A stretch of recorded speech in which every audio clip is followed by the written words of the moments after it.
Evening students, welcome to SRS IAS and law academy. तो जो हमारा पंजाब जीके का पार्ट है वो कवर हो चुका है। तो उसके बाद जो हम आज जो नया जो हमारा सब्जेक्ट है वो शुरू करने जा रहे हैं। आज हम शुरू करने जा रहे हैं इन्वायरमेंट और जो आपका जो क्वांट्स वाला पार्ट है ना, रीजनिंग वाला पार्ट, वो हम एक साथ शुरू करने जा रहे हैं। तो जो सबसे पहले आपकी क्लास हुआ करेगी वो इन्वायरमेंट की क्लास हुआ करेगी और उसके बाद मैं आपको एक छोटा सा टॉपिक क्वांट्स या फिर रीजनिंग में से करवा दिया करूँगा, ठीक है। तो आज का जो टॉपिक है इन्वायरमेंट में सबसे इजी टॉपिक होता है पॉल्यूशन का, ठीक है। तो आज हम पॉल्यूशन से ही शुरू करेंगे।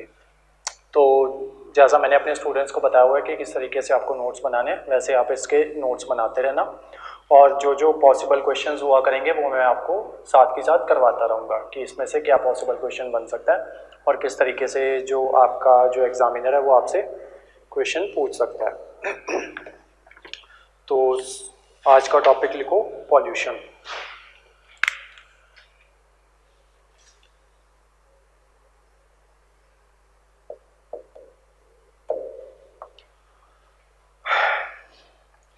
पॉल्यूशन में सबसे पहले इसकी डेफिनेशन लिखो।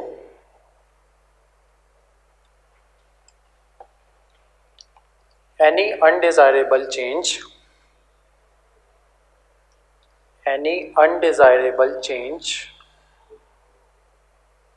in the physical, chemical and biological characteristics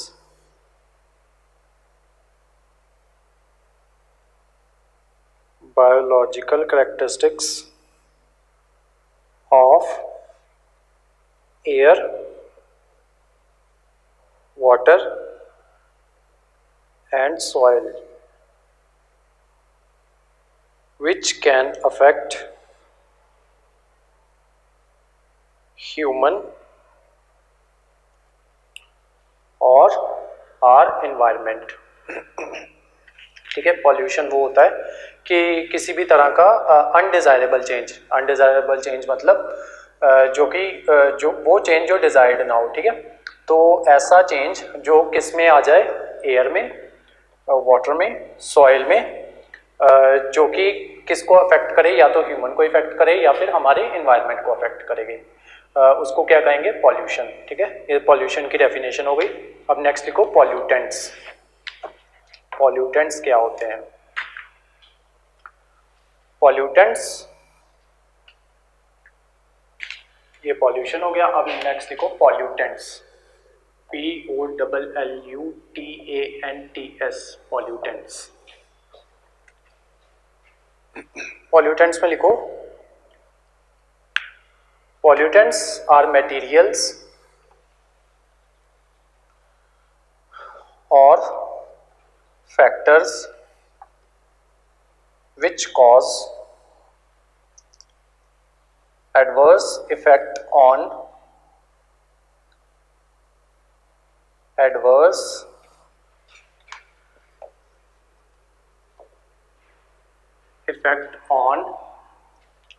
natural quality of the components in the environment। मतलब जो चीजें पॉल्यूशन को कॉज करती हैं उनको पॉल्यूटेंट्स कहा जाता है, ठीक है। नेक्स्ट लिखो types of pollutants. Types of pollutants,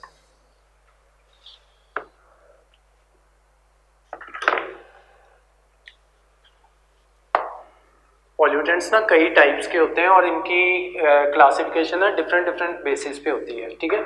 तो मैं जितने भी बेसिस पे इसकी क्लासिफिकेशंस बनती है उन सभी के ऊपर हेडिंग में हम लिखा करेंगे कि इसके बेसिस पे हम क्लासीफाई कर रहे हैं और उसके बाद उसको क्लासीफाई किया करेंगे, ठीक है। अभी बताता हूँ कैसे। सबसे पहले लिखो A, classification on the basis of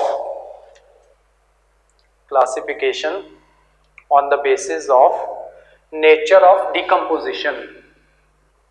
nature of decomposition,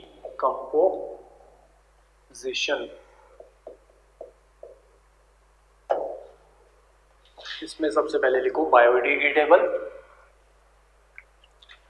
biodegradable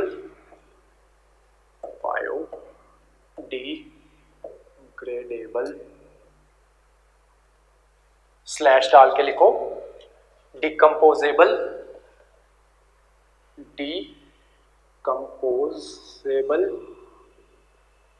slash डाल के लिखो नॉन परसिस्टेंट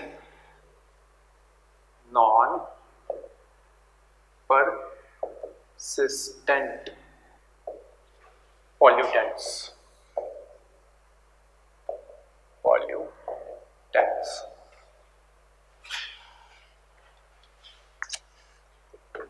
अब इनकी डेफिनेशन लिखो। The substances which can easily broken down or degraded by natural processes। ठीक है, ऐसे सब्सटेंसेस जो कि इजीली डिग्रेडेबल हो जाएं, मतलब डिग्रेड हो जाएं या फिर डिकम्पोज हो जाएं या फिर इजीली डिस्ट्रॉय हो जाएं, ठीक है, उनको कहा जाता है बायोडिग्रेडेबल या फिर डिकम्पोजेबल या फिर नॉन परसिस्टेंट पॉल्यूटेंट्स। अब उनके एग्जांपल्स लिख लो। इसमें लिखो सीवेज वेस्ट। जो सीवेज वेस्ट होता है आपका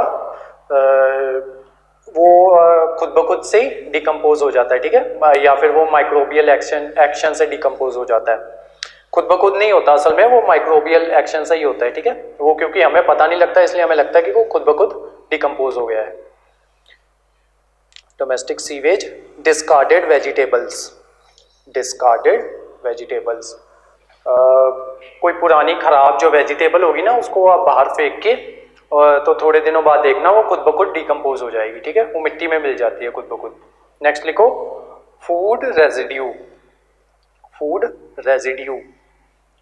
RESIDUE food residue. And last लिखो एग्जांपल डेड रेमिनेंट्स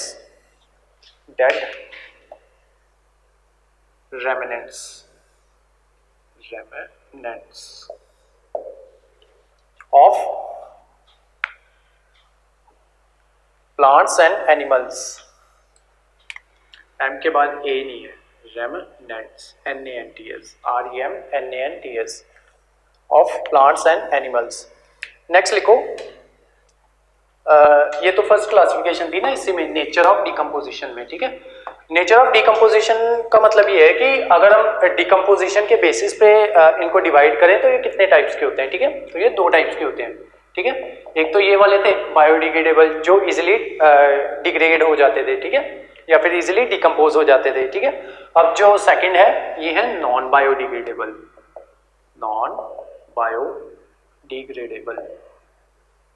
या फिर नॉन डिकम्पोजेबल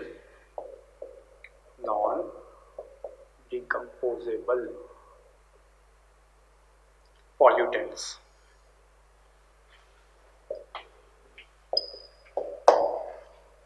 इनकी डेफिनेशन में लिखो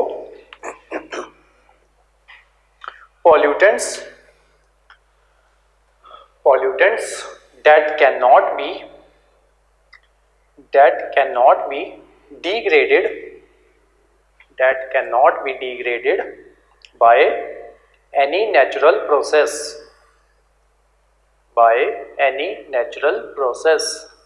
इसके एग्जांपल्स लिखो heavy metals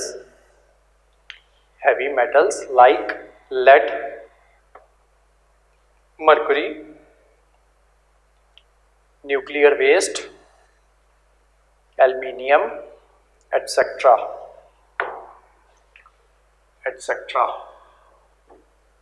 lead, aluminium, nuclear waste, mercury, etc. ठीक है, ये किस नेचर पे थे? Nature of decomposition. नेक्स्ट लिखो nature of state.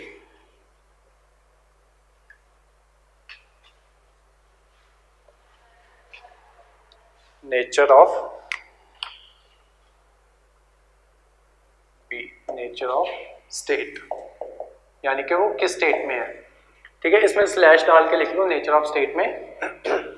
Based on physical properties, based on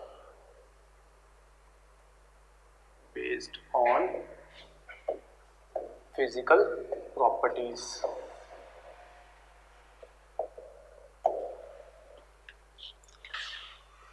आपने छोटी क्लासेस में पढ़ा होगा कि एटम्स की 3 स्टेट्स होती हैं, ठीक है, सॉलिड, लिक्विड और वो गैस, सॉरी एलिमेंट्स की 3 स्टेजेस होती हैं, सॉलिड, लिक्विड और गैस, ये वही वाली हैं।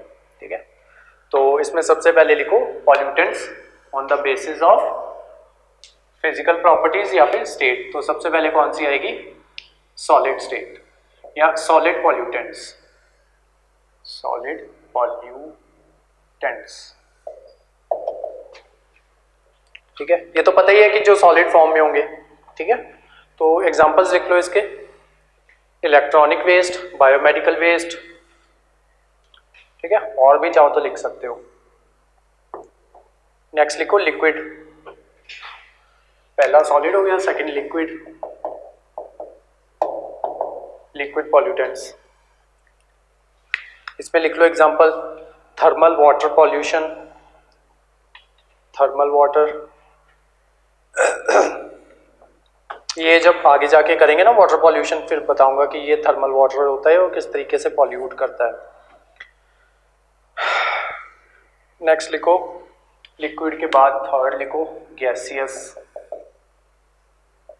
GASEOUS, gaseous pollutants. इसमें लिख लो sulphur dioxide, nitrogen oxide, nitrogen dioxide, ठीक है, कार्बन डाइऑक्साइड,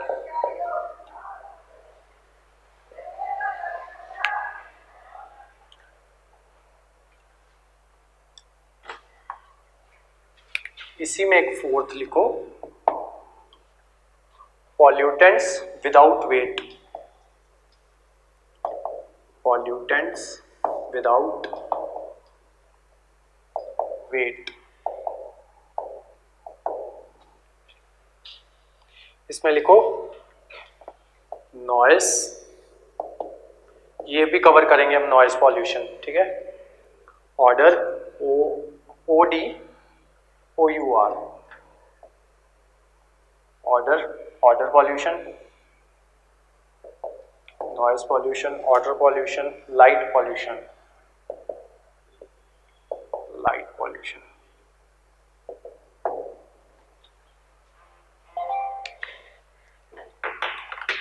नेक्स्ट लिखो, ये तो हो गया based on physical properties. Next लिखो based on the form of pollutants, based on the form, FORM, form of pollutants in which they are present in the environment.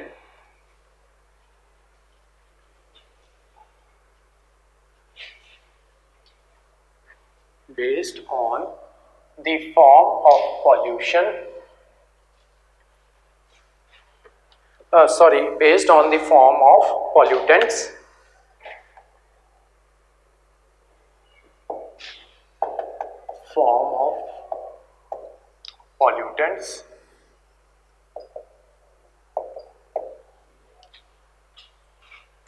in which they exist in the environment.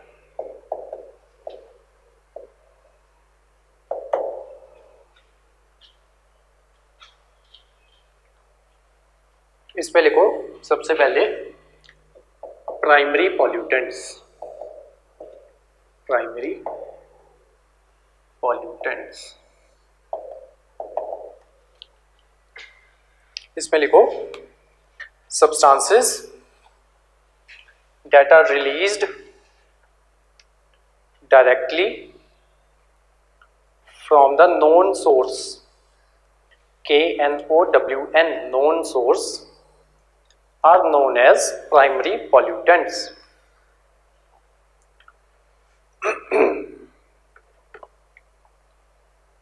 Next इसका example लिखो, ये समझाता हूं, पहले दोनों लिख लो, ठीक है। इसका एग्जांपल लिखो, नाइट्रोजन ऑक्साइड,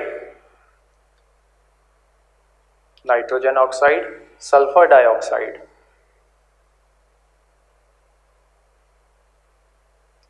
नेक्स्ट लिखो सेकेंडरी पॉल्यूटेंट्स,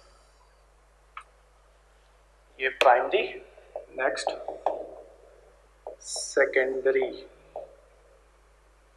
pollutants।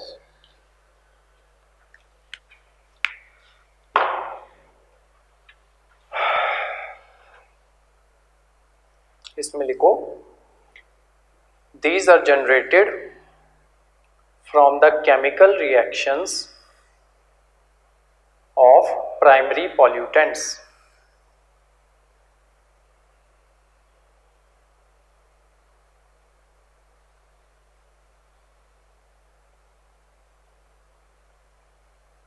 एग्जाम्पल लिखो pan, PAN,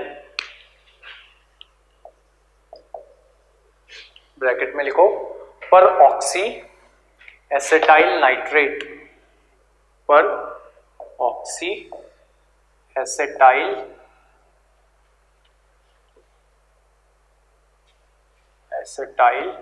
nitrate.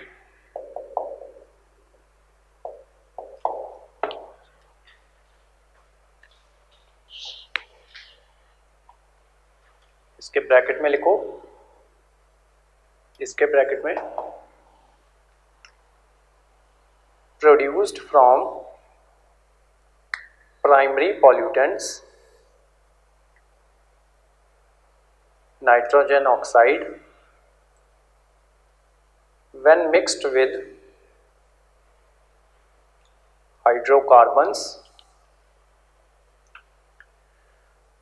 in the presence of sunlight.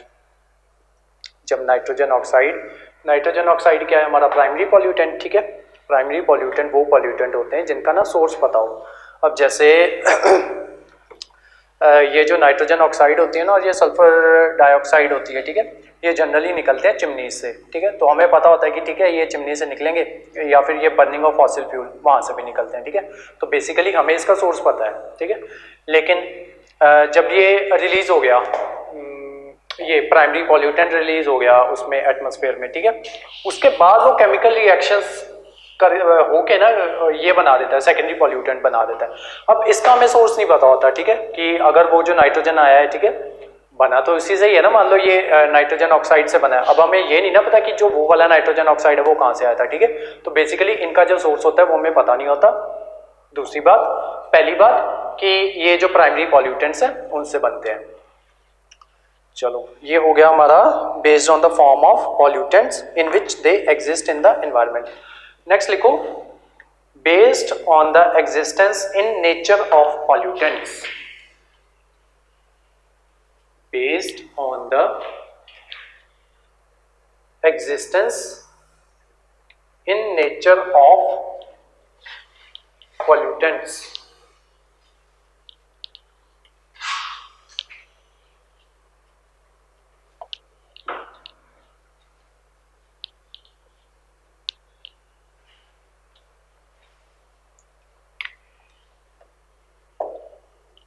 Based on the existence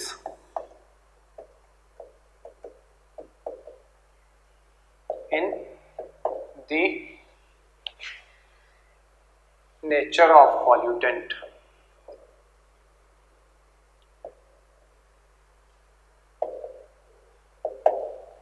इसमें लिखो सबसे पहले क्वालिटेटिव पॉल्यूटेंट्स। क्वालिटेटिव पॉल्यूटेंट्स, इसकी डेफिनेशन लिखो, the substance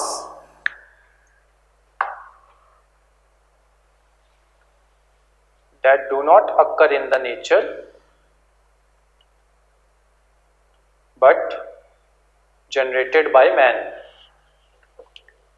but generated by man, ठीक है, मतलब ये नेचर में एग्जिस्ट नहीं करते थे, ये मैन मेड पॉल्यूटेंट्स हैं।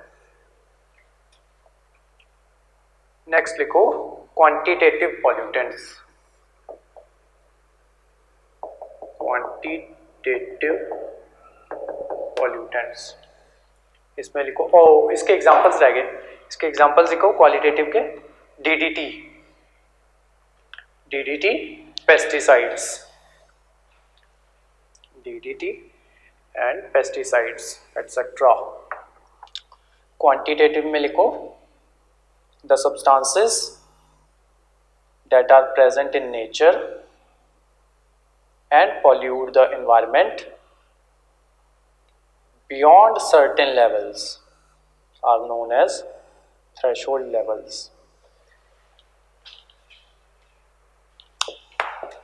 जब environment करेंगे ना आगे जाके एक टॉपिक आएगा ग्रीन हाउस गैसेस, ठीक है, उसके बारे में ना मैं थोड़ा सा अभी समझाने लगा हूँ क्योंकि आपको ये समझाना है, मैंने जो लाइन लिखी है अभी अभी वो समझानी है। लाइन दोबारा से लिख लो अगर नहीं लिखी। The substances that are present, the substances that are present in nature and pollute the environment beyond certain levels are known as threshold levels. मान लो ये ना हमारा अर्थ है, ठीक है, इसमें मान लो 79% है नाइट्रोजन, ठीक है, अब 79 है कि 71 में मुझे एग्जैक्टली याद नहीं है, ठीक है, तो हम 71 है आई थिंक, हाँ 71, ठीक है, मान लो 71% है नाइट्रोजन, ठीक है।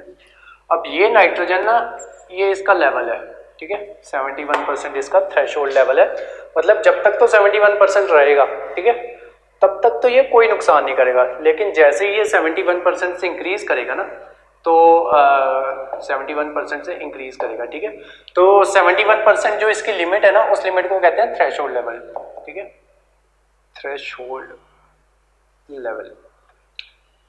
जैसे ही ये 71% से इंक्रीज करेगा ना, तो ये क्या करेगा कि ये जो हमारा जो एटमॉस्फेयर है ना उसको हार्म करना शुरू कर देगा, ठीक है। और मैंने पॉल्यूशन की डेफिनेशन क्या लिखवाई थी आपको याद करो, any undesirable change in physical, chemical और biological characteristics of air, water और सॉइल, ठीक है, दैट कैन अफेक्ट ह्यूमन या फिर एनवायरनमेंट, ठीक है। तो जैसे ही ये 71% से ऊपर गया, ठीक है, तो अब ये किस में चेंज हो जाएगा, ये चेंज हो जाएगा पॉल्यूटेंट में, ठीक है। तो ये समझाना था मैंने आपको थ्रेशोल्ड लेवल के लिए। उसी तरीके से एग्जांपल लेके चलते हैं इसका, कार्बन डाइऑक्साइड का। आई थिंक इसकी होती है 0.008% समथिंग होती है। जब वो करेंगे ना एटमॉस्फेयर करेंगे, तब मैं आपको एग्जैक्ट वैल्यूज लिखवाऊंगा इसकी, ठीक है। अब सिर्फ समझाने के लिए बता रहा हूँ। अगर इतना लेवल है, ठीक है, ये हमारे लिए एसेंशियल है, ठीक है। ये एसेंशियल इसलिए है क्योंकि ये क्या करता है कि ये ना हीट को कैप्चर करके रखता है, हमारी ग्रीन हाउस गैसेज में आती हैं ये हीट को कैप्चर करके रखती हैं। लेकिन जब इनका लेवल इंक्रीज करने लग जाता है ना, मान लो 0.8 से 0.9 हो गया, 0.009 हो गया, ठीक है, तो अब ये क्या करेगा, ये एक्स्ट्रा हीट कैप्चर करने लग गएगा। जब एक्स्ट्रा हीट कैप्चर करेगा तो मान लो पहले क्या हो रहा था कि सनरेज आ रही थी, ठीक है, और उसमें से कुछ जो थी वो वापस चली जा रही थी, वैसे तो मोस्टली वापस चली जाती हैं, लेकिन अगर हमें जिंदा रहना है ना, अगर सारी सनलाइट 100% की 100% वापस चली जाएगी, तब क्या होगा कि ये अर्थ ना वार्म नहीं रह पाएगा, ठीक है, जिससे ये अर्थ ठंडा हो जाएगा, या फिर जैसे पहले हुआ करती ना आइस एज, वैसा अर्थ ना हमारा वैसा कन्वर्ट हो जाएगा, ठीक है। तो उसके लिए ये जो कार्बन डाइऑक्साइड है ना, ये जो हीट है ना उसको कैप्चर करके रखती है, ठीक है। अब इतनी परसेंट पे तो ठीक है, ठीक है, जब ये इतनी परसेंट पे आइडियल है, मतलब इसकी वैल्यू जब इससे इंक्रीज करेगी ना, तब ये ज्यादा हीट कैप्चर करना शुरू कर देगी। जब ज्यादा हीट कैप्चर करना शुरू होगी तो उससे क्या होगी, ग्लोबल वार्मिंग, ग्लोबल वार्मिंग, जिससे क्या होगा, जो टेम्परेचर्स होंगे वो इंक्रीज करेंगे, ठीक है, जो कि अगेन अनडिजायरेबल चेंज होगा, ठीक है, जो कि एक पॉल्यूटेंट का काम करेगा। इसलिए ये जो कार्बन डाइऑक्साइड है जब तक तो अपने लेवल पे है, ठीक है, तब तक तो सही है, ठीक है, और ये एसेंशियल भी है हमारे लिए, लेकिन किस लिमिट तक, थ्रेशोल्ड लिमिट तक, ठीक है। जब ये अपनी थ्रेशोल्ड लिमिट क्रॉस करती हैं, और क्रॉस भी ह्यूमन की वजह से ही करती हैं क्योंकि वो पॉल्यूशन क्रिएट करता है, ठीक है, तो जब ये वो करती हैं थ्रेशोल्ड लेवल अपना क्रॉस करती हैं, तब ये पॉल्यूटेंट्स में कन्वर्ट हो जाती हैं गैसेस या दूसरी चीजें भी। ठीक है, कहाँ थे? Quantitative pollutant. हाँ, डेफिनेशन मैंने इसकी लिखवा दी थी, इसका एग्जांपल लिखो, carbon dioxide and nitrogen oxide. Carbon dioxide, nitrogen oxide, ये थे क्वांटिटेटिव में। ठीक है, मतलब ऐसे पॉल्यूटेंट्स जो नेचर में प्रेजेंट है, लेकिन जब वो अपने थ्रेशोल्ड लेवल को इंक्रीज कर जाते हैं तब वो पॉल्यूटेंट में कन्वर्ट हो जाते हैं। नेक्स्ट लिखो E, on the basis of origin of the pollutant।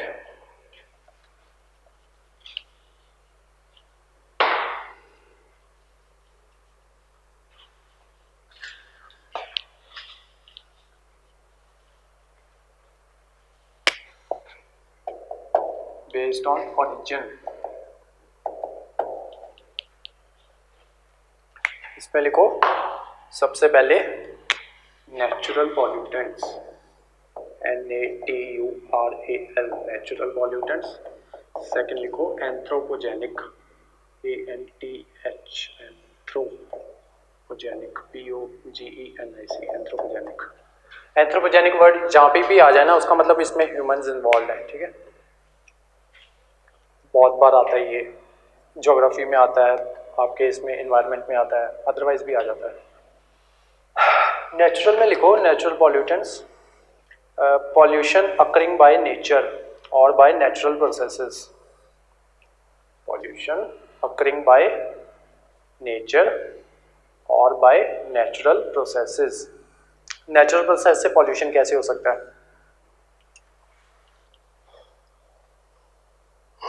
मान लो आप न्यूज़ में सुनते हो ना, वॉल्केनो फट गया।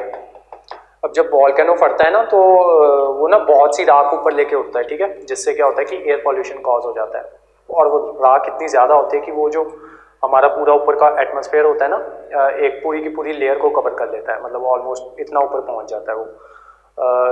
जब एटमॉस्फेयर करेंगे ना, उसमें वेरियस लेयर्स भी करवानी है आपको, जैसे ट्रोपोस्फेयर हो गया, स्ट्रेटोस्फेयर हो गया, मेसोस्फेयर, फिर देन थर्मोस्फेयर, देन आइनोस्फेयर। ठीक है, तो ये लेयर्स होती हैं।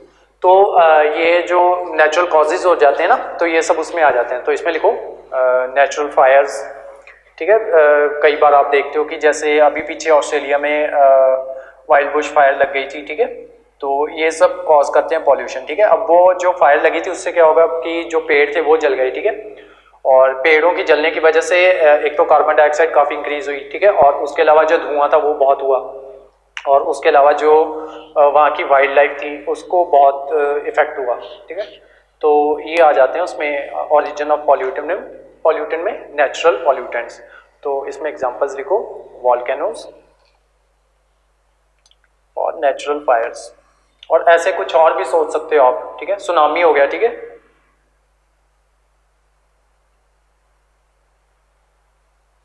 नेक्स्ट लिखो एंथ्रोपोजेनिक। सुनामी मत लिखना इसमें, सुनामी ना पॉल्यूशन नहीं कॉज करता।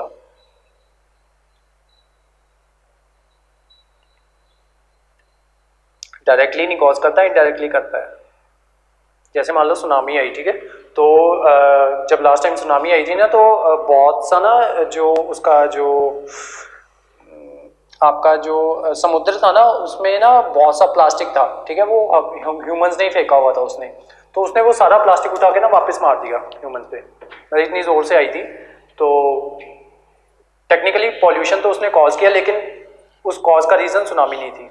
वो रीज़न वही था कि ह्यूमंस ने उसमें प्लास्टिक जो वेस्ट था वो फेंका हुआ था, और उसने उठा के वापस ही दिया है उनको, ह्यूमंस को। नेक्स्ट क्या कर रहे थे हम? एंथ्रोपोजेनिक। हाँ, पॉल्यूशन कॉज बाय ह्यूमंस। तो इसमें बहुत से एग्जांपल्स आ सकते हैं, पॉल्यूशन ऑफ एयर, वाटर, और बर्निंग ऑफ फॉसिल फ्यूल्स। ठीक है, जो मन में आए लिख लो।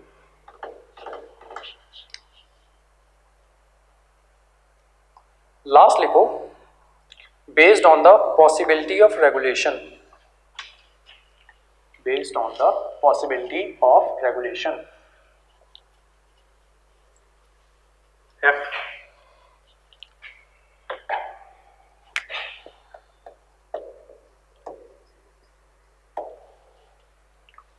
Reversibility of regulation.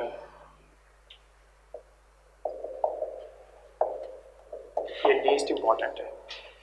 सबसे पहले regulated pollutants,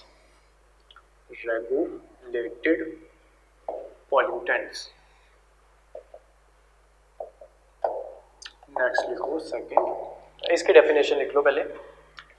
pollutants whose levels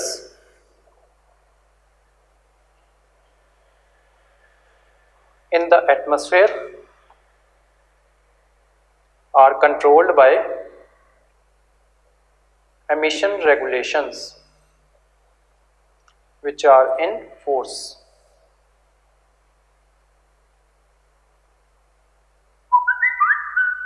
example लिखो इसके, carbon monoxide, hydrocarbons, nitrogen oxide and particulate matter. ये बहुत बार आएगा, ठीक है। पर्टिकुलेट मैटर,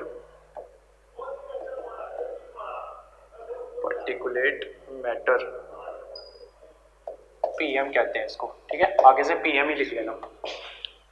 पर्टिकुलेट मैटर ये कई तरह का होता है। पर्टिकुलेट मैटर 2.5, ठीक है, फिर पर्टिकुलेट मैटर 10, ठीक है। ये दो इंपॉर्टेंट है। नेक्स्ट लिखो अनरेगुलेटेड पॉल्यूटेंट्स। इसमें लिखो pollutants that are not governed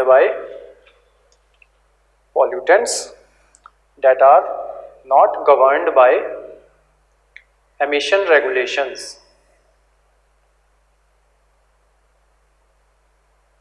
Example, lead, L-E-A-D, lead, sulfur dioxide, etc. जो तो किसी रेगुलेटेड बॉडी के थ्रू, ठीक है, रेगुलेट हो जाए, ठीक है। जब एयर पॉल्यूशन करेंगे ना तब मैं आपको बताऊंगा कि मतलब कुछ ना बॉडीज होती हैं, ठीक है, उन्होंने थ्रेशोल्ड लेवल सेट किए होते हैं कि जब इतने लेवल से इतने लेवल तक पहुंच जाएगा ना, दिल्ली में होता है जनरली ये, तो एयर क्वालिटी इंडेक्स बनता है, ठीक है। तो उन्होंने ना वो किया हुआ है कि कुछ पॉल्यूटेंट्स के ऊपर ना उन्होंने रोक लगाई हुई है, या उनके ऊपर ना वो किया हुआ है कि रेगुलेट किया हुआ है उनको, कि अगर इस पॉल्यूशन का जो थ्रेशोल्ड लेवल है ना इतना पहुंच जाए तो उसके बाद क्या एक्शंस लेने हैं, ठीक है। तो वो सारे जो पॉल्यूटेंट्स होते हैं ना वो आ जाते हैं रेगुलेटेड पॉल्यूटेंट्स में, ठीक है। और जिन पे वो नहीं लगाई होती वो आ जाते हैं अनरेगुलेटेड पॉल्यूटेंट्स में, जिन पे रेगुलेशन नहीं लगाई होती, ठीक है। तो कल अब हम ना स्टार्ट करेंगे एयर पॉल्यूशन से, ठीक है। तो ये पॉल्यूटेंट्स के बारे में मैंने इसलिए करवाना था क्योंकि ये ना पॉल्यूटेंट्स बार बार आएंगे आपको, ठीक है, एयर पॉल्यूशन में भी आएंगे, ठीक है। अब जब जो इसमें से आज वाले पॉल्यूशंस है ना, पॉल्यूटेंट्स हैं, उनमें जो मैंने आपको 5 करवाए ना, 1 2 3 4 5 6 करवाए हैं मैंने आपको। इसमें से जो इंपॉर्टेंट है ना वो नोट डाउन कर लो, मतलब कौन से बेसिस वाले जो इंपॉर्टेंट हैं, ठीक है। तो सबसे पहले जो फर्स्ट किया था हमने based on the nature of decomposition, इस पे स्टार मार्क करो, ये इंपॉर्टेंट है, ठीक है। उसके बाद जो थर्ड वाला किया था based on the form of pollutant, इस पे स्टार मार्क करो, ये भी इंपॉर्टेंट है। थर्ड करो ये वाला based on the existence, D वाला, ठीक है, इस पे स्टार मार्क करो। और ई वाला करो, ठीक है। जो ई वाला है ना इस पे वो इजी सा क्वेश्चन बन जाता होता है, ठीक है। इस पे 4 ऑप्शंस आपको दे देंगे, ठीक है, और इसमें से पूछेंगे कि इनमें से कौन सा जो है वो नेचुरल कॉज होगा, ठीक है, मतलब नेचुरल वो होगा पॉल्यूटेंट होगा, ठीक है। तो उसमें 4 ऑप्शन दे देंगे, जो एक ऑप्शन होगा उसमें से वो होगा एंथ्रोपोजेनिक कॉज होगा, ठीक है। तो आपको बेसिकली मैंने ये डेफिनेशंस जो है ना वो इसलिए लिखवाई हैं ताकि आपको डिफरेंशिएट कर सको, ठीक है। तो उसी तरीके से बाकी पूछ लेंगे कि 3 तरीके के पॉल्यूटेंट्स पूछ लेंगे, 4 तरीके के पॉल्यूटेंट्स पूछ लेंगे, और पूछेंगे कि इनमें से बायोडिग्रेडेबल कौन सा नहीं है, ठीक है। तो जो नॉन बायोडिग्रेडेबल होगा, ठीक है, वो कौन सा होगा जो इजीली डिग्रेड ना हो सके, ठीक है। तो इसमें जनरली मेटल्स होते हैं, ठीक है, क्योंकि मेटल्स जनरली डिग्रेड नहीं हो पाते। जितना भी जो आपका नेचुरल मटेरियल्स है ना वो इजीली डिग्रेड हो जाते हैं, ठीक है। तो वो आ जाते हैं उसमें बायोडिग्रेडेबल में, और जो डिग्रेड नहीं हो पाते वो आ जाते हैं नॉन बायोडिग्रेडेबल में, ठीक है। तो इस तरीके के सवाल पूछे जाते हैं इसमें से, ठीक है, टाइप ऑफ पॉल्यूटेंट्स में से। तो इसके अलावा मतलब जो सवाल है आपसे जो मैं बता के गया हूँ ना, ये जो 2-3 टाइप्स कि इस टाइप के सवाल पूछे जाएंगे, वो इसी टाइप के आएंगे, इसके अलावा इनमें से कोई सवाल नहीं बनता, ठीक है। अब जो हमने अब आगे की क्लासेस में जो कवर करना है ना वो देख लो। सबसे पहले करेंगे एयर पॉल्यूशन कवर, ठीक है। एयर पॉल्यूशन में भी आपको पॉल्यूटेंट्स हैं, इसमें जो इंपॉर्टेंट होता है वो देख लो। इसमें ना बेसिकली इंपॉर्टेंट होते हैं पॉल्यूटेंट्स, ठीक है। अब उसके अलावा इसमें इंपॉर्टेंट होते हैं कि जैसे एयर पॉल्यूशन है, ठीक है, उसकी वजह से कुछ बीमारियां कॉज होंगी, ठीक है, और उन बीमारियों के कॉज होने के लिए कुछ एलिमेंट्स वो होंगे, रिस्पॉन्सिबल होंगे, जैसे कि जनरली एयर, उससे ना एयर पॉल्यूशन से एक बीमारी कॉज होती है जो होती है लंग डिजीज होती है। कोई SIS लगता है जनरली उसके पीछे, जो भी लंग डिजीज होगी ना उसके पीछे जनरली SIS लगेगा डिजीज के पीछे, ठीक है। उसके वो थोड़ी सी पहचान होती है कि हाँ वो पता चल जाता है कि ये जो डिजीज है ना उससे कॉज होती है हमारे एयर पॉल्यूशन से, या लंग डिजीज है। अभी देखते हैं तो कुछ इधर कहीं मिल जाती है तो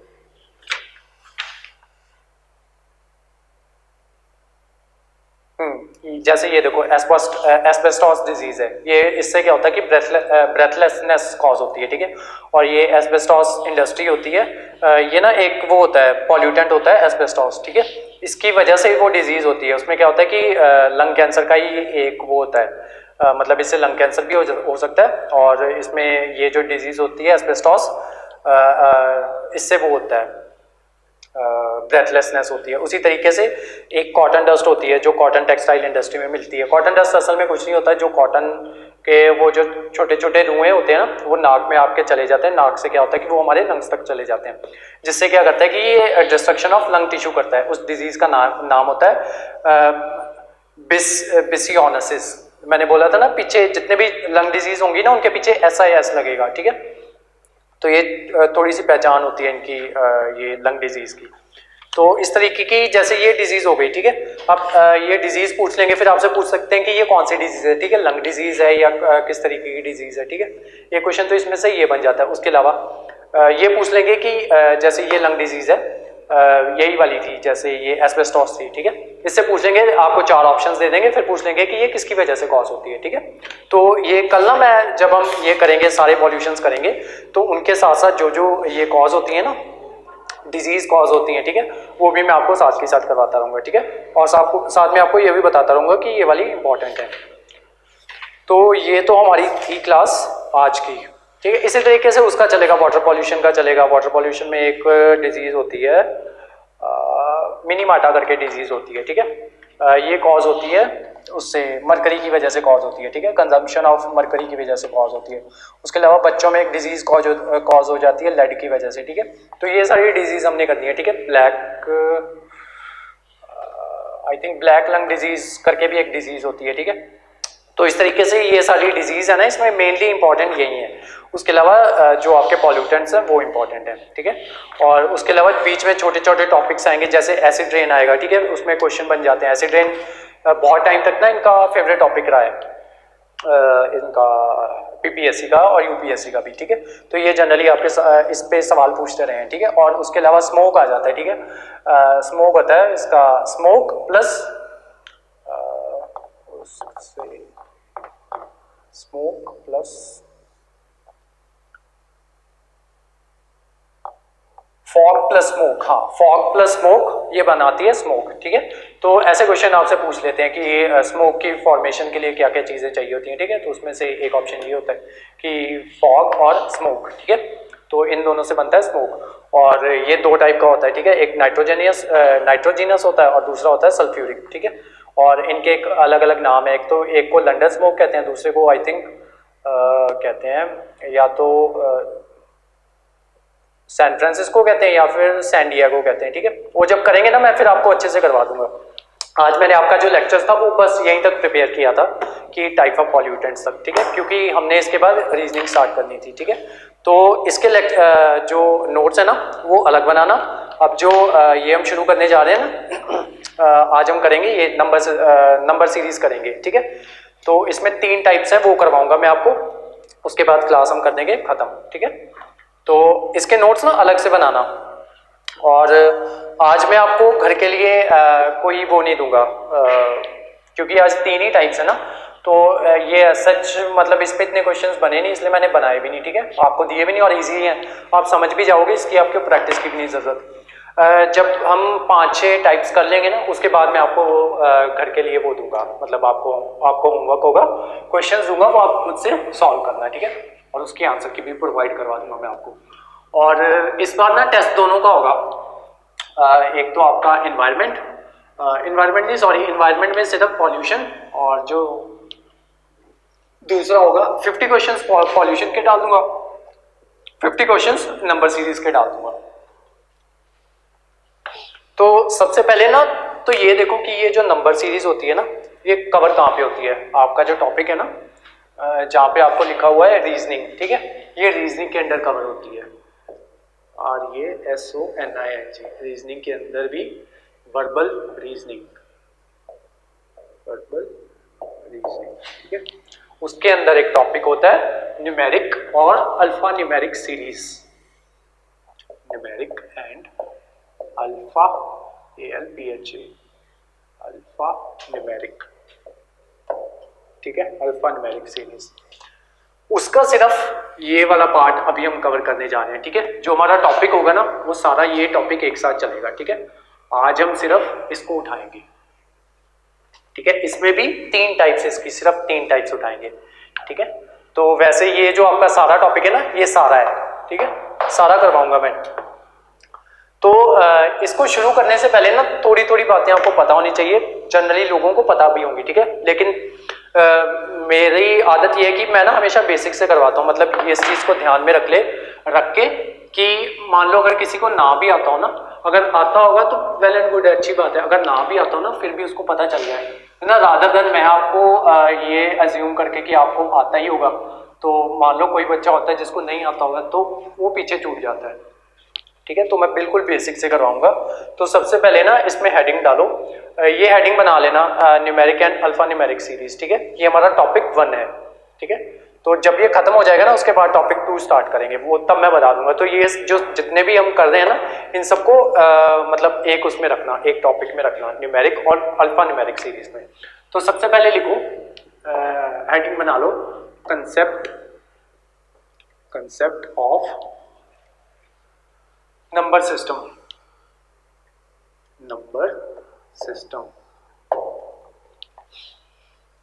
ये असल में ये जो आपका टॉपिक है ना, ये उसका नंबर सिस्टम का है, लेकिन अगर मैंने आपको ये नंबर सीरीज करवानी है ना, उसके लिए आपको ये पता होना चाहिए, ठीक है, कंसेप्ट पता होना चाहिए इसका। तो सबसे पहले देखो इसी में हेडिंग बनाओ,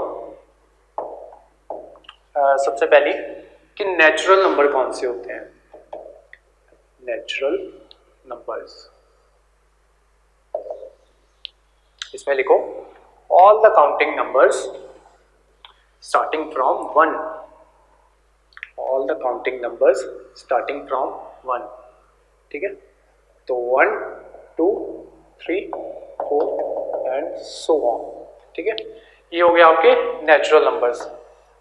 अब देखो सेकंड बनाओ होल नंबर, इसी के नीचे लिखना, ठीक है, इसके नीचे लिख लेना whole number, WHORLE, whole numbers.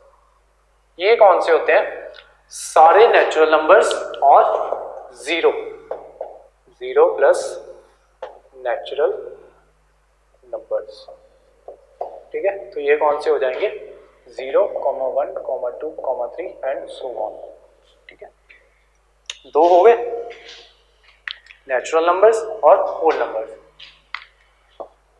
Third लिखो ऑड नंबर्स,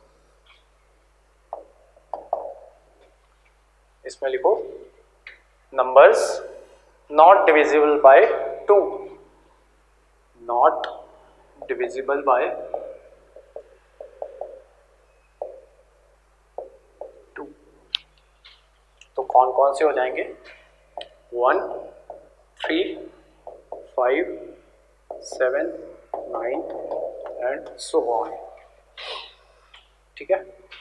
फोर्थ लिखो इवन नंबर, ये क्या होंगे? Divisible by 2। ये क्या होंगे? Divisible by 2। तो इसमें कौन कौन से आ जाएंगे? 2, 4, 6, 8 एंड सो ऑन। इसी के नीचे स्टार मार्क करके लिखो 0 is not an even number. ठीक है, 0 is not an even number. Next लिखो प्राइम नंबर। फिफ्थ लिखो प्राइम नंबर। इसकी डेफिनेशन लिखो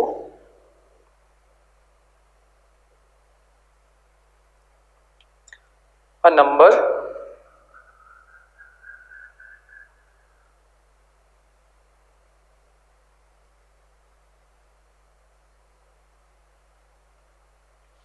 which has no factor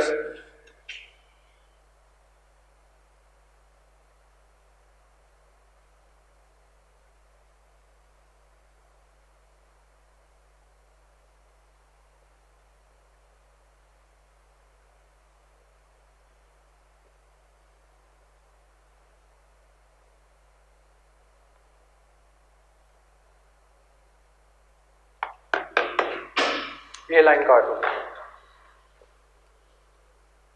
0 भी इवन नंबर है। ठीक है,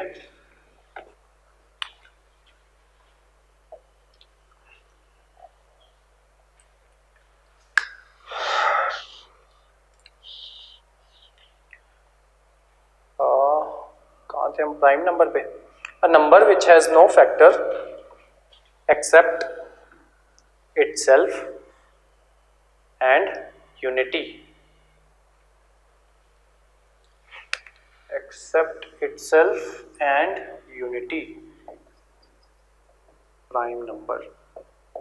ठीक है, जिसका या तो वो खुद से डिविजिबल हो या फिर 1 से डिविजिबल हो। ठीक है, तो वो होते हैं प्राइम नंबर्स।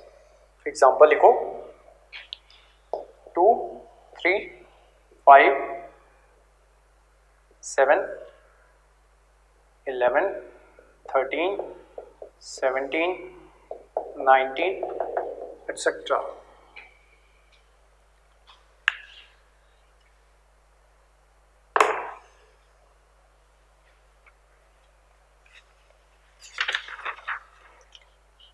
नेक्स्ट लिखो additive inverse. Additive inverse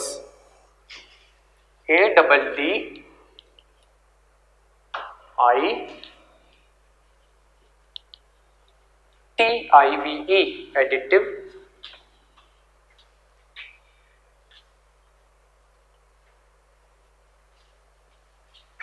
inverse.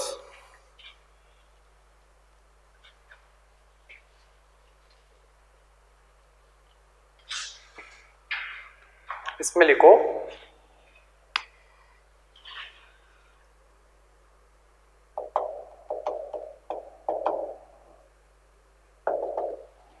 a number when added to a given number, a number when added to a given number gives a sum of 0.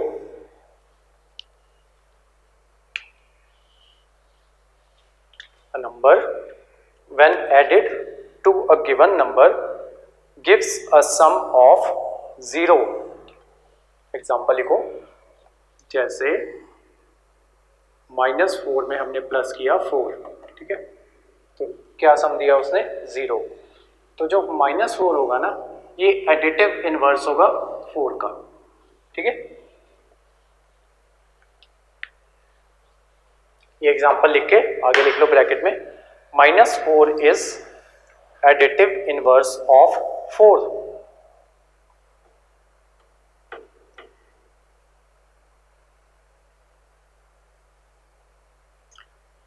Next लिखो इंटीजर्स।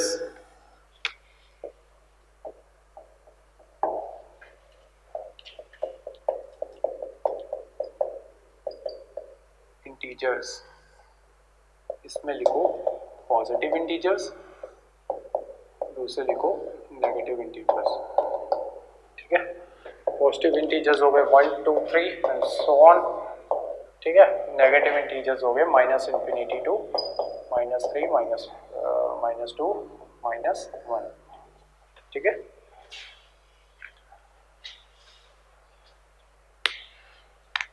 तो सेट ऑफ इंटीजर्स क्या हो गया, minus infinity to -3 -2 -1 0 1 2 3 up to infinity.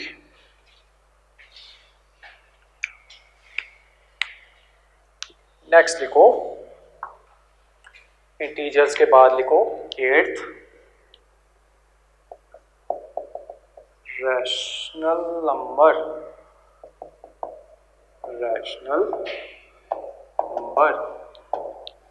वो number जिनको P by Q की form में लिखा जा सकता है, पर Q should not be equal to 0। Any number, definition लिखो, any number that can be written in P by Q form, where Q should not be equal to 0,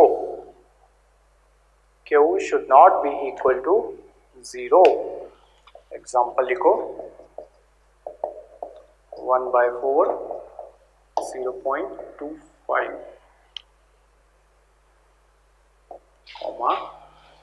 1/3 0.333 and so on। ये होते हैं रैशनल नंबर्स। नेक्स्ट लिखो irrational numbers, irrational numbers,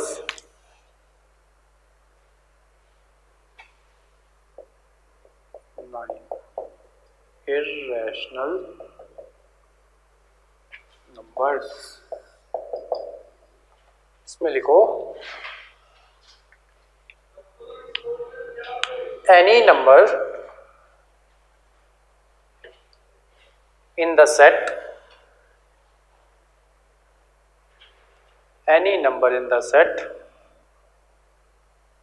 that do not have repeating or terminal decimal representation,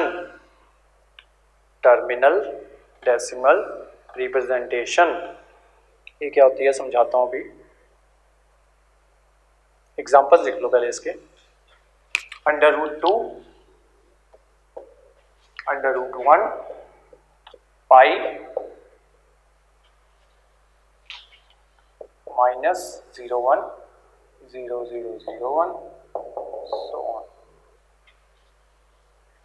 ये वो number होते हैं, सबसे पहले तो ये क्या नहीं करने चाहिए, रिपीट नहीं करने चाहिए। जैसे यहाँ पे रैशनल नंबर में देखा हमने 1/3 था, तो ये रिपीट कर रहा था, ठीक है पॉइंट की फॉर्म में, लेकिन ये रिपीट कर रहा है। लेकिन जो पाई की वैल्यू है ना वो रिपीट नहीं करती, ठीक है, इसलिए पाई इर्रेशनल नंबर है। उसके अलावा वो जो 0 1 उसके बाद 000 फिर वो आगे आगे बढ़ता जाएगा, ठीक है। उसके बाद मे बी 6 0 के बाद 1 आए या 5 0 के बाद 1 आए, ठीक है। तो उसमें वो जो 1 है ना, वो पर्टिकुलर नंबर ऑफ जीरोस के बाद रिपीट नहीं हो रहा। अगर वो नंबर ऐसे होता ना 0 1 0 1 0 1 0 1, ठीक है, फिर वो नंबर आ जाता है इसमें रैशनल में, ठीक है। और वो जो नंबर है ना वो रिपीट नहीं कर रहा खुद को, तो इसलिए ये होगा इर्रेशनल नंबर। अब समझे, all numbers that do not have repeating और टर्मिनल डेसिमल रिप्रेजेंटेशन, ठीक है, वो आ जाएंगे इर्रेशनल नंबर में। नेक्स्ट लिखो रियल नंबर्स,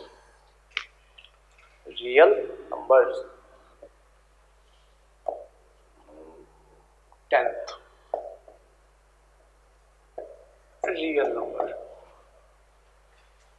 रियल नंबर्स में लिखो रैशनल प्लस इर्रेशनल, ठीक है। इन दोनों को मिला के ये बन जाता है, ठीक है।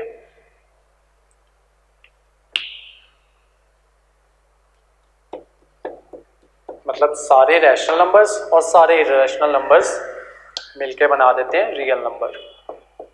लास्ट लिखो absolute value, absolute value 11th, absolute value. Definition लिखो, absolute value of a number, absolute value of a number is equivalent to positive value, positive value. Absolute value निकालने के लिए ना उसको इसमें बार में डाला जाता है किसी भी चीज़ को। अगर मान लो ये +2 है ना, तो जब इसकी एब्सोल्यूट वैल्यू निकलेगी 2, ठीक है। अब ये -3 है ना, इसको जब बार में डालेंगे तो इसकी एब्सोल्यूट वैल्यू निकलेगी 3, ठीक है। एब्सोल्यूट वैल्यू का मतलब ये होता है कि जो उसकी वैल्यू होती है वो हमेशा पॉजिटिव आती है, ठीक है। तो ये तो थे आपके इसमें कंसेप्ट ऑफ नंबर सिस्टम। अब नंबर सीरीज हम टॉपिक शुरू करने जा रहे हैं, ठीक है। 3 टाइप्स करवाऊंगा मैं आपको, एग्जाम्पल्स के साथ करेंगे, इजीली समझ आएगा।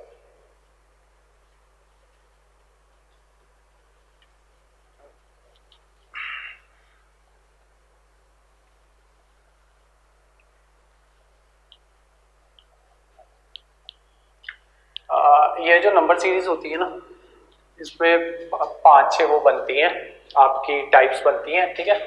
और उनके बेसिस पे ना जब क्वेश्चंस आप सॉल्व कर लेते हो ना, तो क्या होता है कि जब आप वहाँ पे पेपर में जाओगे ना, तो आपको इजीली समझ में आ जाता है। वहाँ पे मतलब मुश्किल से मुश्किल क्वेश्चन भी आ जाएगा ना, तो आप इजीली कर लोगे, क्योंकि आपको ऑलरेडी वो पता होगा कि अब जैसे आज मैं करवाऊँगा आपको सिर्फ एडिशन और सब्ट्रैक्ट से रिलेटेड, ठीक है, सीरीज़।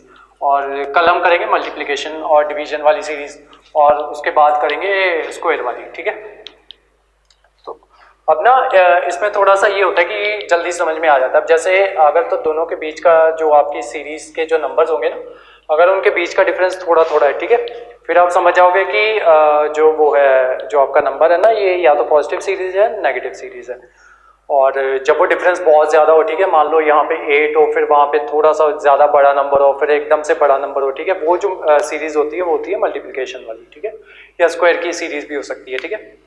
वो ये धीरे धीरे प्रैक्टिस से ही समझ में आता है। तो नंबर सीरीज लिखो अपना टॉपिक, और उसके बाद लिखो टाइप 1, टाइप 1। इसमें लिखो एडिशन और सब्ट्रैक्शन,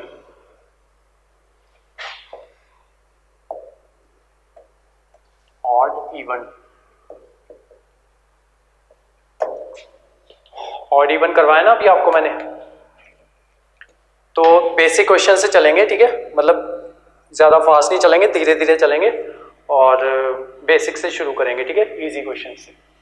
तो सबसे पहला क्वेश्चन है आपका, मेरे साथ साथ आंसर करना, ठीक है।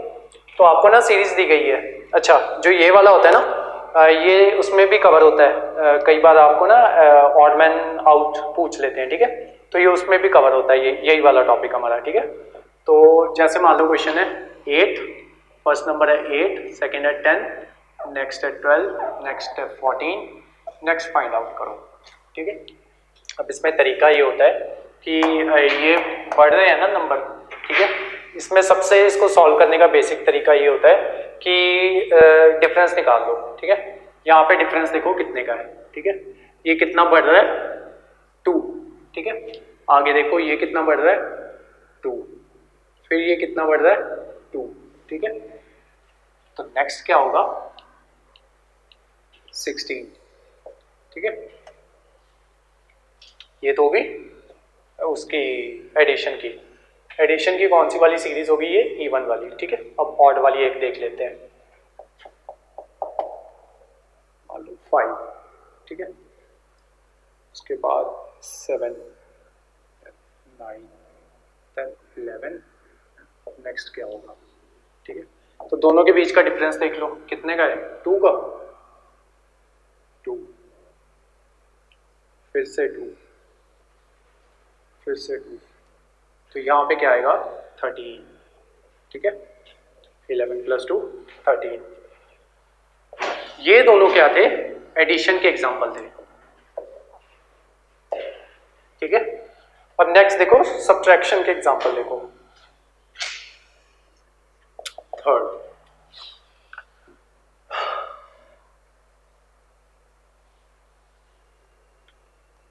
16, 14, 12, 10, नेक्स्ट बताओ। ठीक है, तो ये देख लो, दो माइनस हो रहे हैं यहाँ पे, ठीक है, यहाँ पे प्लस हो रहे थे, यहाँ पे क्या हो रहे हैं, माइनस हो रहे हैं, तो दोनों के बीच का डिफरेंस कितना है, 2 का। नेक्स्ट डिफरेंस देखो कितने का है, फिर से 2 का। नेक्स्ट डिफरेंस कितना है, फिर से 2 का। अब जो नेक्स्ट आंसर होगा वो क्या होगा, 8। ठीक है, नेक्स्ट देखो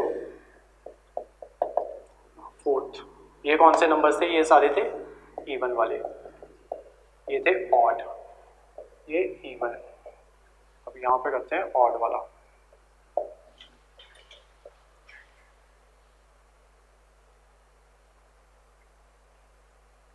अब डिफरेंस चेंज कर देते हैं, 2 2 का आ रहा है ना, 3 3 का कर देते हैं। तो यहाँ पे है 20, 17, देन 14, देन 11, नेक्स्ट क्या होगा। ठीक है, तो यहाँ पे डिफरेंस देखो 3 का, ठीक है, नेक्स्ट डिफरेंस 3 का, नेक्स्ट डिफरेंस कितना, 3 का, और जो नेक्स्ट डिफरेंस होगा वो भी 3 का होगा। ठीक है, तो 11 में से 3 माइनस करके जो आंसर आएगा वो आपका आंसर होगा। ठीक है, वो आएगा 8। ये थी आपकी फर्स्ट टाइप। ठीक है, ये मैंने बेसिक करवाना था, ये मैंने इसलिए करवा रहा हूँ। ठीक है, जो फर्स्ट तीनों टाइप्स है ना वो तीनों इजी हैं। ठीक है, बेसिक डिफरेंस जो इसमें पड़ता है ना सिर्फ नंबर्स का पड़ता है, मैं नंबर्स इजी ले रहा हूँ। ये जो बीच का जो डिफरेंस है ये भी इजी ले रहा हूँ। ठीक है, आपसे क्या करेंगे, वो जैसे हमने 2 2 का करवाया, ठीक है, तो वो करवा देंगे, 5 का करवा देंगे, 7 का डिफरेंस करवा देंगे, या इसमें और भी टाइप्स आती हैं वो धीरे धीरे करते हैं। ठीक है, तो ये तो थी कि डिफरेंस कॉमन था। ठीक है, यहाँ पे अगर 2 का डिफरेंस यहाँ पे तो यहीं पे 2 का डिफरेंस भी यहीं पे, नेक्स्ट डिफरेंस भी 2 का है। ठीक है, उसी तरीके से ये डिफरेंस कॉमन था। ठीक है, अब जो नेक्स्ट सीरीज है उसमें जो डिफरेंस होगा वो अलग अलग होगा। ठीक है, तो आगे लिखो टाइप 2।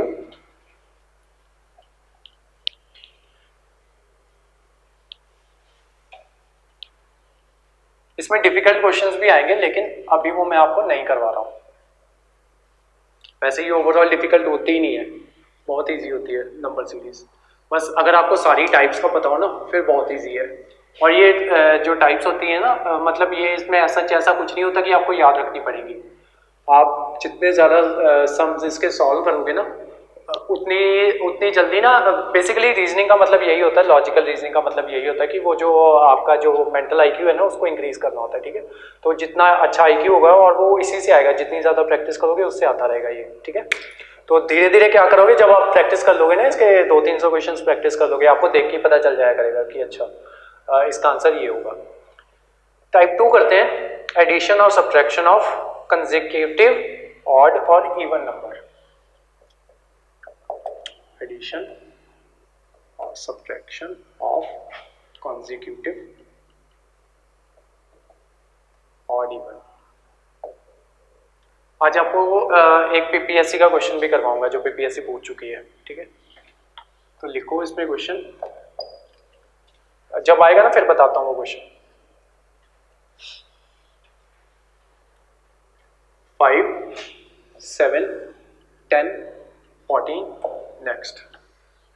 ये है आपका 5, 7, 10, 14। हाँ, ये आपका क्वेश्चन। तो मैंने आपको क्या बताया था कि सबसे पहले डिफरेंस देख लिया करो कि कितने का डिफरेंस है। यहाँ पे +2 का डिफरेंस है। ठीक है, यहाँ पे इस बार +3 का है। ठीक है, यहाँ पे +4 का है, तो जो नेक्स्ट डिफरेंस होगा +5 का होगा। ठीक है, तो यहाँ पे आंसर आ जाएगा 19 आंसर है। ठीक है, ये बन गया क्वेश्चन उसका प्लस का। अब एक माइनस का कर लेते हैं। नेक्स्ट क्वेश्चन देखो, 18, 17, 15, 12, नेक्स्ट। तो फिर से डिफरेंस देखो, इस बार कितना डिफरेंस है, -1 का। ठीक है, मतलब 1 कम हो रहा है। नेक्स्ट देखो कितना कम हो रहा है, -2। नेक्स्ट देखो -3। अब जो नेक्स्ट कम होगा वो कितना होगा, -4। कितना आंसर आ जाएगा, 8।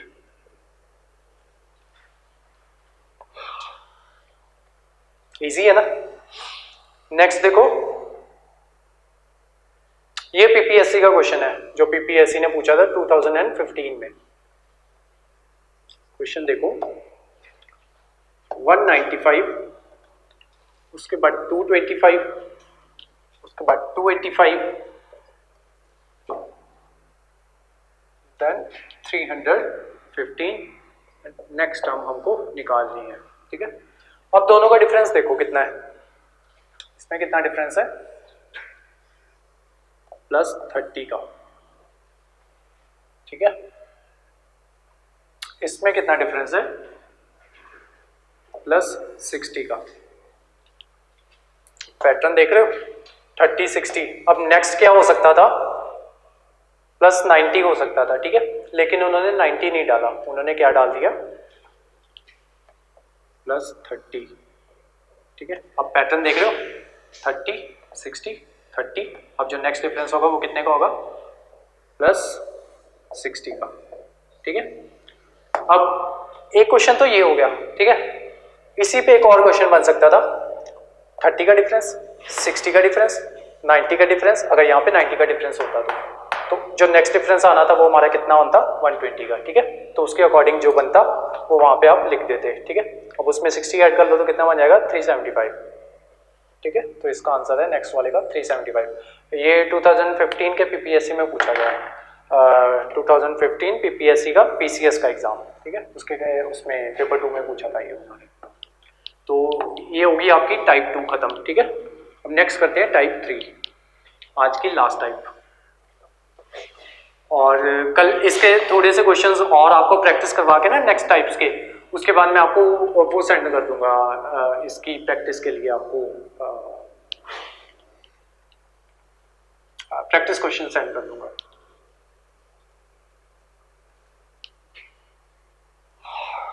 थर्ड टाइप देखो, alternative addition subtraction. Alternative addition subtraction,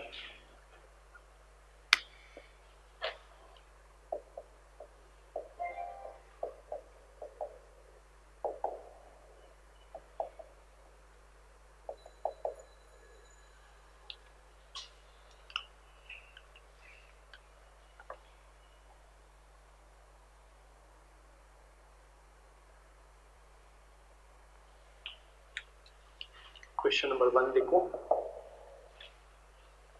15 20 16 19 17। जब पिछली टाइप्स हम कर रहे थे ना, तब क्या कर रहा था कि या तो सीरीज बढ़ ही रही थी, ठीक है, या कम हो रही थी। अब इसमें क्या हो रहा है, यहाँ पे बढ़ रही है, फिर यहाँ पे कम हो गई, फिर बढ़ रही है, फिर कम हो गई, ठीक है। मतलब कुछ ना कुछ अलग है इसमें, ठीक है। तो इसमें बेसिक तरीका वही होता है, ठीक है, जो मैंने आपको करवाया कि सबसे पहले डिफरेंस देख लो कितना है। तो यहाँ पे कितना डिफरेंस है, यहाँ पे +5 हो रहे हैं, ठीक है। तो यहाँ पे लिख लो +5, ठीक है। यहाँ पे क्या हो रहा है,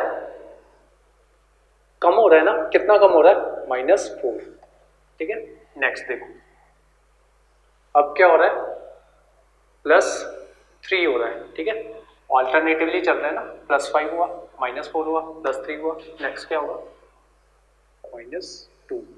अब जो नेक्स्ट बननी चाहिए वो क्या बनेगी, +1। तो जो आपका नेक्स्ट जो ये था, ये क्या बनेगा, 80, ठीक है।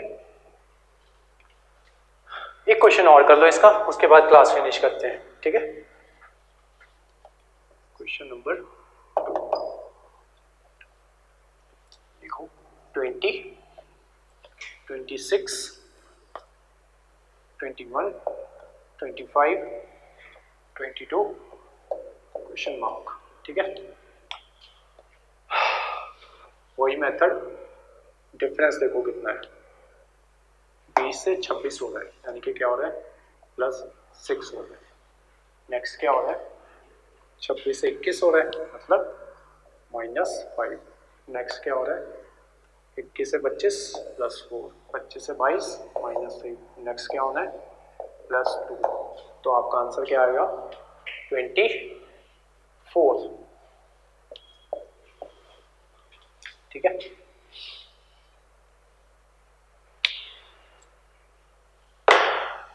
एक तो हो गई ये क्वेश्चंस, ठीक है। अब इसी में ना जो मैंने आपको बताया ना कि इसी में आपका कवर होता है ऑड मैन सीरीज, ठीक है, या ऑड वन आउट। उसमें क्या होता है, ये सीरीज आपको समझ में आ गई। अब आपको ना ऐसे ही करके सीरीज दी होगी, ठीक है, इसको ऐसे ही चलते हैं। ये कितना आया था हमारा, 24 आया था ना, ये लिख लो 24।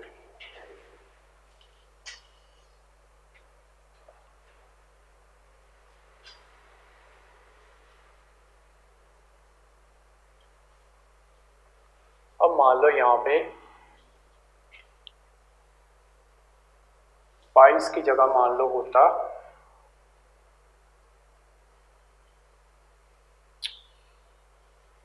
20, ठीक है। अब हमें ऑड वन निकालना है, ठीक है। उसमें 4 ऑप्शन दिए होंगे, एक ऑप्शन उसमें से 20 होगा, ठीक है। अब उसको कैसे निकालते हैं, जब नंबर सीरीज आ जाएगी ना, ये भी खुद ब खुद आ जाएगा, ठीक है। इसकी अलग से प्रैक्टिस करने की जरूरत नहीं, खुद ब खुद आ जाता है।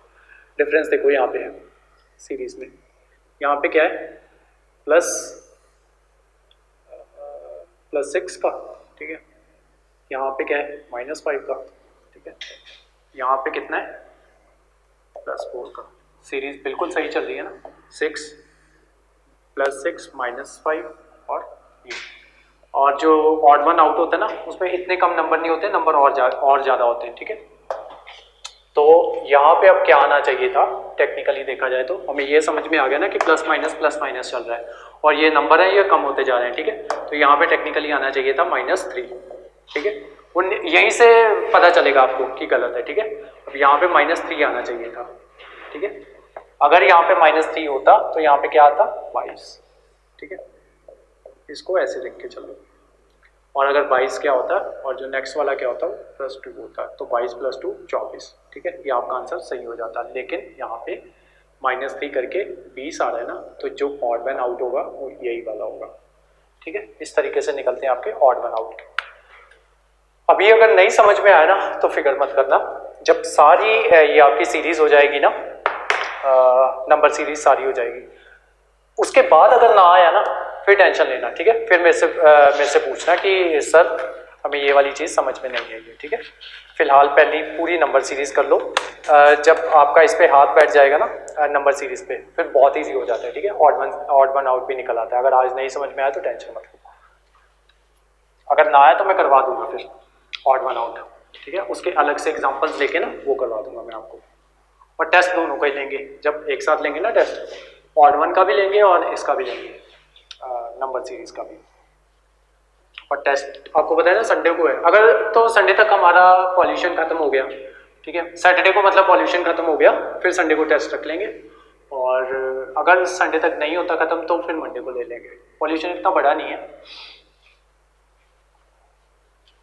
छोटा सा ही टॉपिक है। तो जो आज की क्लास थी वो यहीं तक थी, और इसके अगर नोट्स चाहिए होंगे तो मुझे बता देना, ठीक है। मैं आपको सेंड कर दूंगा, मुझे मैसेज कर देना या उसके वीडियो के नीचे वो कर देना, कमेंट कर देना, ठीक है। तो अदरवाइज जितना मुझे लगता है इसके नोट्स की ऐसा ज़रूरत है नहीं, आज कुछ ऐसा था नहीं। अगर फिर भी चाहिए होंगे तो फिर भी आप मुझे बता देना, मैं सेंड कर दूंगा। और किस किस के चाहिए वो भी बता देना, ठीक है। वैसे तो मैंने ये जो नंबर सीरीज था ये सारा करवा ही दिया, आपको लिखवा दिया है, ठीक है। और ऐसा जितना कुछ लिखने वाला था भी नहीं, बस एग्जांपल्स लिखने वाले थे, ठीक है। फिर भी चाहिए होंगे तो बता देना, मैं आपको सेंड कर दूंगा, ठीक है। तो जो आज की क्लास थी वो यहीं तक थी। कल हम एनवायरनमेंट में शुरू करेंगे, ये एयर पॉल्यूशन करेंगे, ठीक है। और इसमें ब्लैक कार्बन वगैरह आ जाता है, black carbon, brown carbon, blue carbon, ठीक है। वो सारा करवाना है आपको। और